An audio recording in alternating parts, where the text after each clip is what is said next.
quite a stack here of books by one of my favorite authors. Some of them I already owned, but I did recently place a book depository order. So today I'm going to take you through my beautiful Everyman Wodehouse collection.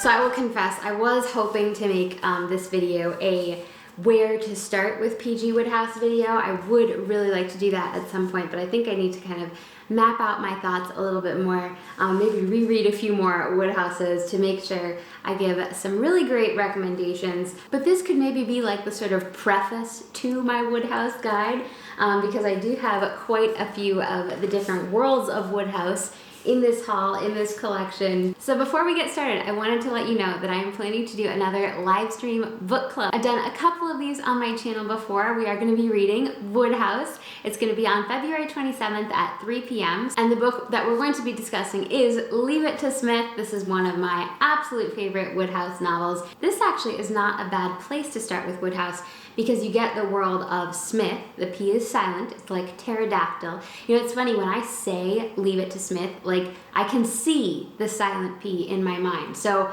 it's totally different from if I said, say, Harriet Smith, the character from Emma. It's like, that's a different word than Leave It to Smith. That's how much this character has impressed upon me, the importance of the silent P. So Leave It to Smith has Smith, unsurprisingly, but also Blanding's Castle. And that's another wonderful world of Wodehouse. So you get to have a taste of both those two different settings. And if you loved Smith, there are more Smith books you can go read. Or if you prefer the Blanding's Castle crew, you could go read more of the Blanding's Castle books. Now, if you'd like to chat about this book before the live stream, I actually just set up a Bookish Kingdom Discord. So it's basically a chat room where I can chat with all of you, all of my lovely subscribers. We have a Pemberley Library server where we can talk about books. We have different areas where we can talk about Disney and Animal Crossing. It's been so much fun. Thank you to all of you who have joined the Discord so far. If you would like an invitation, you can just email me, emma@bookishprincess.com, or send me a DM on Instagram, and I will send you the invite link. It would be lovely to have you there. So as you can probably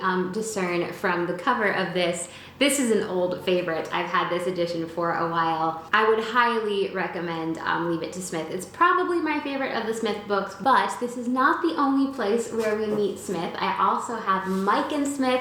I just talked about this in my January reading blog, so if you haven't caught that, I'll make sure I link it up above, but this is a school story. So Mike is Smith's best friend.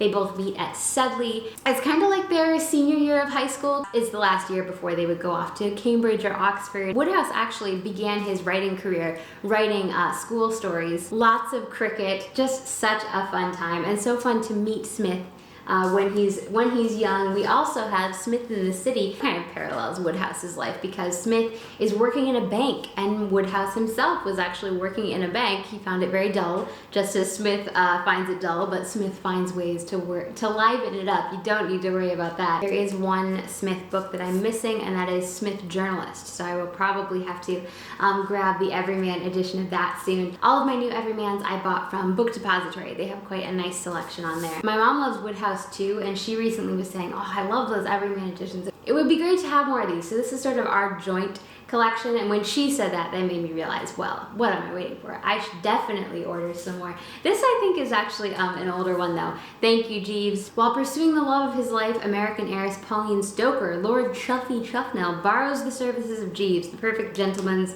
gentleman. If you know Wodehouse, all I need to tell you is that this is the book with the banjo-lele, and then you know all that you need to know. Code of the Woosters is one of my mom's favorite Bertie and Jeeves adventures. Aunt Dahlia is in this one. She instructs Bertie to steal a silver jug from Totley Towers. First, he must face the peril of Sir Watkin's droopy daughter, Madeline, and then the terrors of would-be dictator Roderick Spode. In a plot with more twists than an English country lane, it takes all the ingenuity of Jeeves to extract his master from the soup again. There are always so many absurd twists that are like, you never saw them coming because they're so ridiculous. And the soup that these characters land themselves in, it's just so outrageous and so delightful. It makes for the perfect escape. I mean, in what other book does someone get stuck on the roof of a summer house to avoid an attack from hostile swans? Very Good Jeeves is a collection of short stories. I like to vary it up sometimes and read the short stories instead of the full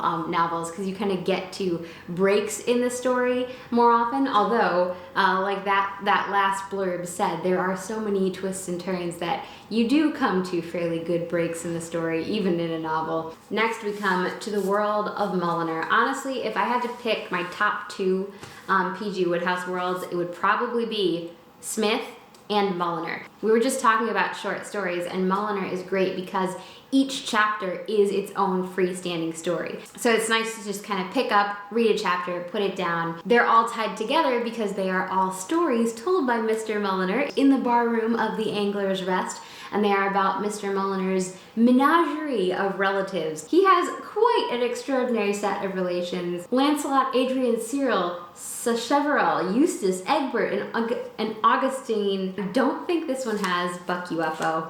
Buck UFO might be the finest Mulliner story. The story of Webster. This, I think, has Webster the cat, and that is pretty amazing. Although, you know what, I think Buck UFO reappears. Buck UFO is an invigorating tonic, which leads some Wodehouse characters to new heights of absurdity. Wodehouse's novels are themselves essentially Buck UFO tonic. They buck you up and just kind of help you laugh at yourself and see things in a brighter light. The Mating Season, this is another one of my mom's favorites. This is Bertie and Jeeves. When Bertie Wooster visits Deverell Hall pretending to be Gussie Finknottle, that's a recurring bit, a recurring gag in Wodehouse. He finds himself in trouble. To begin with, there is the case of Esmond Haddock, JP, the squire of King's Deverell, and his surging sea of ants. There are always lots of ants in Wodehouse novels. You know, reading over this blurb, it's a little bit spoilery, so I'm not going to read the whole thing. It's hard to know exactly where the lines of spoilers lies sometimes. But as you can guess from the title, there are plenty of romantic entanglements and lots of impersonations. Definitely an excellent one. Louder and Funnier, I bought quite a while ago. Look at this. I still have the sticker from Hodges Figgis. I bought it in Dublin. So this is still Wodehouse's quintessential humorous voice, but it's more sort of nonfiction. We have literature and the arts, round and about the theater, sports and pastimes, fashionable weddings and smart divorces. Yes, so these are essays. Most of them written originally for Vanity Fair. At a time when the wolf at the door left little leisure for careful thought and the patient search for the mot juste. I had a wife, 2 cats, and a puppy to support, and my policy in consequence was to bung something down quick and cash it in. Yeah, so this isn't the Wodehouse to start with, but if you are a Wodehouse fan, it is really fun to have in your shelf and have read through. I quite liked the cover of this one. I didn't even notice there's someone lurking in the background trying to get at the whiskey and soda. This is a Blandings Castle novel. Freddie Threepwood features prominently in this one. And actually my last one here is also Blandings Castle. This one has Uncle Fred, the incorrigible Earl of Ickenham, who, you know, Smith, who I love, is certainly a confident character and has much sang-froid, but I think Uncle Fred's level of devil-may-care is like almost too much for me. Who's his nephew again?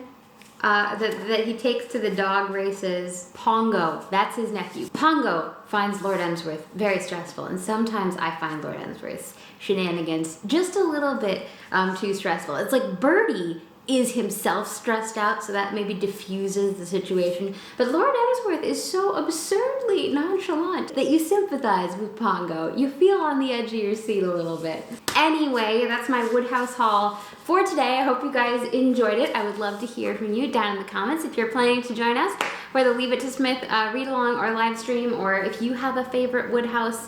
I just love the way these look all lined up together. They're so beautiful. You know, you don't always think about the importance of a spine of a book, but you'll actually see the spine more often than you'll see the cover. So like, it's kind of just as important. And these just have such a great aesthetic. If you're not yet, make sure you're subscribed. I post new videos every week. Give this video a thumbs up. I'll talk to you again soon. And until then, I hope you have a magical and a bookish day. Bye guys.